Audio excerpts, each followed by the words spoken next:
guys, masyadong sakit na daw yung chan ni ni Sheena. Sakit na daw na masyado. Nag-uwi na nga po ako ngayon dahil nag-update na nga lang po ako sa trabaho. Dahil masama na daw pampakaramdam niya, masakit niya. Hindi pa po yun ang almusal. Pinakain ko siya. So ayaw naman daw niya. Tigtimplang ko lang ako siya ng Milo kanina. Yun yung inumin. Ini ang bululos ko. Ayan.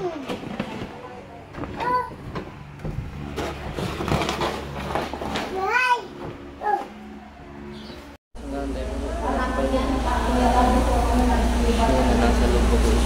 Tatabilang araw ko yung labos ng anak na.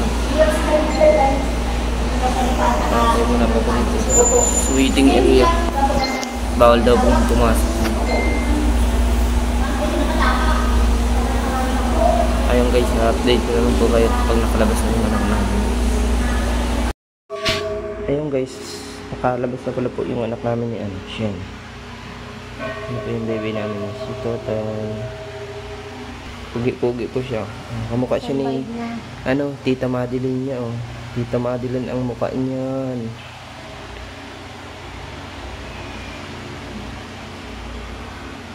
Kamukha ni Tita Madeline. Ay!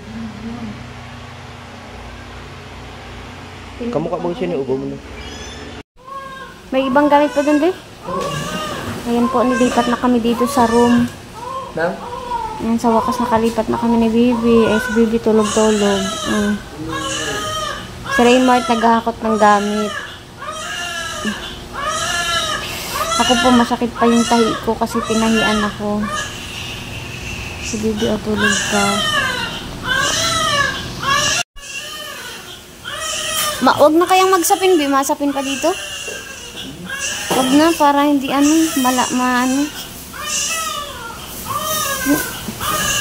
Meron pa dun gamit? Ay, hindi man po. Hindi man po. Ayan, hello po. Nanganak na nga po pala ako. Ano oras po naglabas mo? Mga... Ano oras tayo punta dito? 1. Dalawang oras ka nag-labor pa dito. Sa wakas po ay nakasurvive. Hindi man? Oo. Ano oras na ba? Ano ka? Ano ka? 30 na. Ayan, lalaki po yan. Kamukha po yan, Madeline. Madeline ang mukha niya. Kita niya, kita ubong. Buti nga po at hindi ako pinahirapan. Si Papa niya, aligaga. Kung ano-anong dinala. Pati yung electric fan na instant fan dinala. Rilo ko nga po eh. Hindi na ako makasabi kanino, day mo na yung darurong, day mo na yung darurong. Buti nga nagpunta dito si Tita Lini. Kaya yung sabi ko, nasaan ang lampin po, hindi po yung marakam. Tukdo lang akong tuklay na siyang pero di akong kapot din. Kaya pasabihan mo, asan ang gamit ni number 1? Nakakakinutan ako ay. Nahanapan akong gamit. Kakatapos lang po yun magdede. Tulogin yan sa kaya tulog. Little Madeline.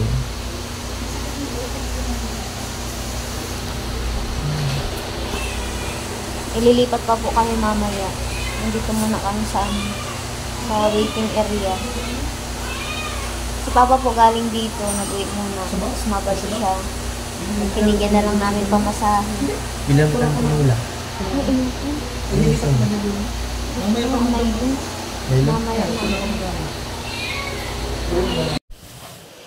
Ayan po, nagagayak si Raymar kasi uwi muna siya. At kukuha siya ng mainit. Sige na. Kukuha siya ng mainit, tapos uwi niya yung mga labahan. Tapos si Kulot naman po yung palit muna. Maya dito na si Kulot, susunduin niya sa labas. Rasyon, almusalan dito. Itlog, saging, Milo, biskuit, bihon. Kapunta nga po pala dito si Bibi. Iniintay lang ni Raymart. Habang iniintay po dyan ni Raymart si Kulot na dumating para makipagpalitan kasi uuwi siya sa bahay at kuha ng mainit tapos iuwi yung ibang ginamit na kailangan ng labhan. Inasikaso muna niya po dyan si Bibi kasi nagpapahinga po ako dyan kasi medyo pagkatapos ko magpanganak nagkain ako tapos natulog. At habang binibisa ni Raymart si Bibi, kwento ko sa inyo kung paano ako nadala sa ospital. Ayan, nung time na yun, pumasok pa si Raymart sa trabaho.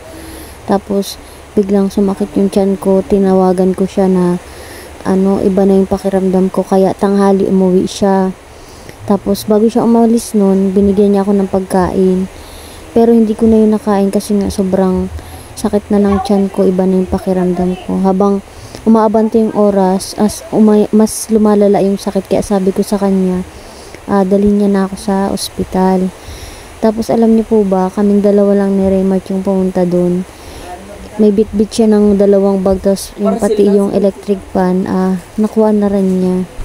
Pati yung ibang gamit na hindi naman kailangan, na bit-bit na rin niya, sobrang katarantahan. Tapos pagdating namin sa ospital, pagpasok namin dun sa emergency, yung mga gamit namin, iniwan niya dun sa labas, tapos sinamahan niya ako sa loob. Basta iniwan niya na lang dun, wala na siyang pake kung mawala o hindi.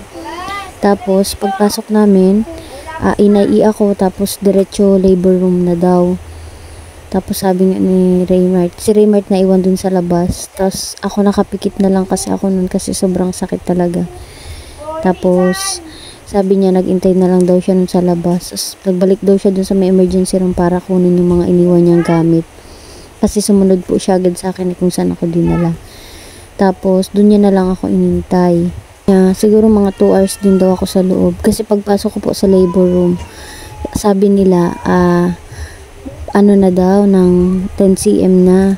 Tapos inaipo ako ulit nung isang doon, babae. 8 pa lang daw. Kailangan namin intayin yung 10. Kaya habang nasa labor room po ako, nakikita ko yung ibang babae na nanganganak na. Tapos ako pinatagilid lang po ako nila. Pero yung sakit po, humihilab tapos nawawala. Tapos maya-maya sabi nung babae sa akin, kapag ramdam kong pumutok na yung panumbigyan ko, sumigaw lang daw ako. Kaya yun, habang nag-iintay tayong mag 8 cm, yung sakit ay tuloy-tuloy pa rin. At habang nasa loob po ako ng labor room, tinawagan pala ni Raymart, kumontak siya sa bahay, tapos sinawagan niya dun kung sinong makokontak, tapos pumunta naman po agad si Papa. Kaya habang nasa labor room ako, nasa labas sila nag-iintay. Nataranta nga daw po siya nung hiningian siya ng gamit. Sabi ko sa kanya nasa ibabaw lang. Siyempre sobrang pagka-aligaga po, pagkataranta. Hindi mo na mamamalayan yung sinabi. Kaya yung bag todo buklat siya doon kung nasaan yung mga gamit na hinihingi para sa bata. Pero nakuha naman po niya. Tapos ayan, bigla akong nagising dyan. Tapos nakita ko nga na binibigisan niya. Kaya tinulungan ko na rin siya dyan. Tapos siguro mga 15 minutes, dumating na rin po dyan si Kulot. Kaya umalis na rin po siya dyan. Pagkabihis nga po pala niya dyan, pinatulog muna niya dyan si baby bago siya umalis. Tapos kami naman ni Kulot yung bantay. Umalis na rin po siya dyan para makabalik din siya kaagad. Yung namin, po yan, magdamag, wala siyang tulog, kabantay lang siya. Kaya kinaumagahan, naglakad siya ng birth certificate ni baby tsaka yung para sa PhilHealth namin. Ayan, sumarakit daw yung ulo niya.